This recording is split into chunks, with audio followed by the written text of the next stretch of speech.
레위기 1장 1절로 17절 말씀 교독합니다. 오늘부터 레위기 말씀을 묵상을 하고자 합니다. 레위기 말씀은 출애굽기에 이어서 진행되는 말씀입니다. 출애굽기에서 마지막 부분이 성막을 설치해서 가동을 한번 해보잖아요. 성막을 설치했는데 그러면 질문이 하나 나와요. 성막을 왜 만들었을까? 성막을 만든 이유는 이제 레위기에 설명이 됩니다. 제사 드리려고 성막을 만든 거예요. 그러니까 당연히 이제 제사에 대해 설명을 하겠죠.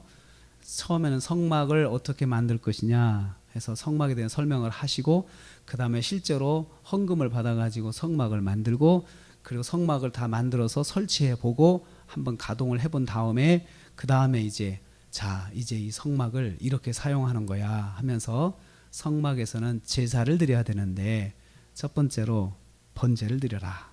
번제를 설명을 하고 있습니다. 번제는 소와 양과 염소나 새를 드려서 번제를 드릴 수 있었습니다. 그래서 번제 제물은 소나 양, 소, 또 양과 염소, 새를 번제를 드릴 수 있었는데요.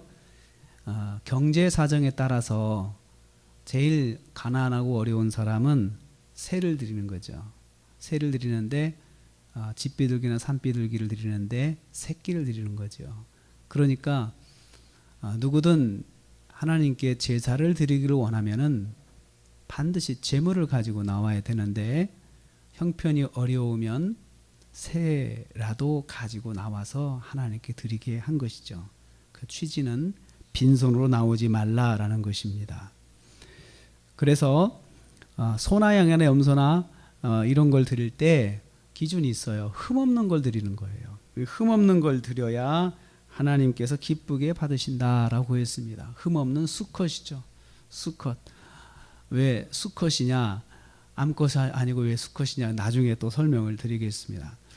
그래서 새는 산비둘기나 집비둘기로 드리되 새끼로 드리는 것입니다. 그러니까 가격이 더 싸겠죠. 새끼면 쌀 것입니다. 제사를 드리는 순서가 이제 공통적으로 계속 반복이 되는데요. 먼저 제사를 드리러 나온 사람이 이제 번제물의 머리에 안수를 합니다. 그래서 제가 앞으로 제사를 드리러 나온 사람을 제사자라고 말할 것입니다. 제사자. 레위기에서 계속 나오니까 제사자. 제사장은 제사를 드리는 사람, 이제 하나님께 올리는 제사장이 따로 있고 제사로 드리 나온 이 제사자가 자기가 가지고 나온 제물의 머리에다가 안수를 하는 거죠. 안수를 하는 것은 제사자의 죄를 전가하는 것입니다. 그 제물에게 전가하는 거예요. 그러니까 제사자가 자기 죄를 하나님 앞에 이제 용서를 받아야 되는데 그 죄의 삭은 사망이라 죽음이잖아요. 그러니까 나와서 이 제물에다가 자기 죄를 전가를 하는 거예요. 그러면 이 제물이 이제 죄를 지은 제물이 되는 거예요. 나를 대신해서 이 죄를 진 제물이 이제 되는 것입니다. 그래서 이제 제물을 잡습니다. 제사자가 제물을 잡고요. 제물의 목을 따면 이제 피가 나오겠죠. 그래서 잡는 거죠. 그러면 피를 다 쏟아요. 다 쏟을 것을 그 피를 다 그릇에 담는 겁니다. 그래서 이 제물의 몸에서 피가 다 나갈 때까지 기다리는 거예요. 그래서 그것을 다 담아가지고 이제 두었다가 제사장이 이제 등장하죠. 제사장이 그 피를 가져다가 제단 사방에 뿌립니다. 쭉쭉 뿌리는 거, 제단 사방에 그래서 뿌리는 거죠. 뿌리고 그리고 이제 그런데 비둘기 같은 경우는 그렇게 피가 많이 나오지 않으니까 비둘기는 이렇게 흘리는 거죠. 뚝뚝뚝뚝 흘려서 다 떨어질 때까지 기다리는 거예요. 그래서 제물의 몸에 피가 남아 있으면 안 돼요.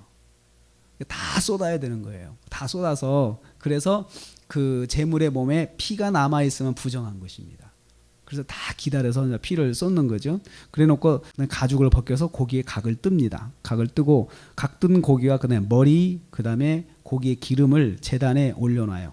제단에 이제 불이 펴져 있으니까 올려놓고 그리고 내장과 정강이를 또 물로 다 씻어가지고 또 올려놔요. 그렇게 해놓고 태우는데 그게 이제 번제가 돼요. 태운다 그래서 불화자해서 번제는 방식은 태워서 드린다 해서 화제라라고 그렇게 해요. 번제인데 이는 화제니라라고 했습니다. 제물을 잡아서 고기와 내장을 제단 위에 불살라 다 태웠어요. 다 태웠어요. 다 태워. 그래서 번제는 다 태우는 것입니다. 여기서 중요한 것은 피를 제단 사방에 뿌리는 것입니다. 이게 참 중요한 것입니다. 이제 피 뿌리는 방법이 여러 가지가 있습니다. 이것을 이게 제사의 의미에 따라서 방법이 다른데요. 일단은 번제는 피를 다 받아가지고 제단 사면에 다 뿌리는 거예요. 피가 흥건하겠죠. 소 한 마리 잡아가지고 피가 다 나왔다 생각하고 계세요. 얼마나 피가 많겠어요. 시뻘건 피를 제단에 다 뿌리면 그걸 보면서 제사자는 자기가 뿌리는 게 아니고 제사장이 뿌리는 걸 보잖아요. 보면서 무슨 생각하겠어요? 내가 죽어야 되는데 이 제물이 죽었구나 하면서 대신 죽은 제물에 대해서 고마운 마음이 있어야 되겠죠. 그리고 감사하죠. 하나님께 또 감사하죠. 내가 죽어야 할 것을 제물을 통해서 이 죄값을 치르게 하신 하나님께 감사하죠. 비둘기는 피가 많지 않으니까 흘리는 것으로 대신했습니다. 비둘기들 이렇게 뚝뚝 제단 사면에 뚝뚝 흘려가지고 비둘기가 이제 피 흘려서 이제 떨어진 것들을 이렇게 보게 하는 거죠. 그러면 제사장들은 참 그 피를 이렇게 뿌리는 일들을 하면서 제사장들도 몸에 이제 피가 막 묻을 수 있겠죠. 튀어가지고 묻을 수 있어요. 그래서 나중에 이제 보면은 앞에 물두멍 가서 이제 하나님께 들어갈 때 정소 지성소 들어갈 때 튄 피를 다 씻으라고 옷을 다 씻어요. 또 닦고 들어가. 그냥 들어가면 또 안 되는 거예요. 그래서 물두멍이 있는 것입니다. 그래야 9절 말씀에 향기로운 냄새가 된다. 13절 말씀 향기로운 냄새가 된다. 17절 말씀 향기로운 냄새가 된다. 향기로운 제물, 향기로운 냄새는 제물이 온전히 태워지고 제물의 피가 온전히 쏟아져서 제물을 완전히 하나님께 드릴 때 향기로운 제물이 된다. 향기로운 냄새가 된다라고 말을 합니다. 제물의 고기는 태우고 제물의 피는 제단에 뿌려서 제사를 드렸습니다. 제물이 하나도 남지 않게 태웠습니다. 성도는 살아있는 제물입니다. 우리가 하나님께 나갈 때 우리 자신이 제물이 되어 나간다고 합니다. 우리가 하나님께 다 드려야 돼요. 다 헌신이라고 그러죠. 그래서 헌신. 그럴 때 하나님 앞에 온전히 드려지는 예배가 되는 것이에요. 내가 죽어서 하나님께 드려질 때 내가 온전한 제물이 되는 것입니다. 이것이 제사에서 계속 반복되는 제물의 정신입니다. 제사의 정신. 하나님께 드리려면 온전히 드려라. 우리는 하나님께 나를 드린다고 하죠. 온전히 드려야 된다는 거죠. 내가 나를 주장할 수 없이 다 태워서 없어지는 내가 돼야 된다는 거죠. 그래서 믿음 생활은 하나하나 내가 태워져 없어지는 걸 보는 것이 믿음 생활이에요. 나의 어떤 부분들이 오늘도 하루를 삽니다. 레위기를 통하여서 내가 온전히 태워질 때 온전한 제물이 되는데 오늘 내가 태워져야 될 부분들 무엇인가?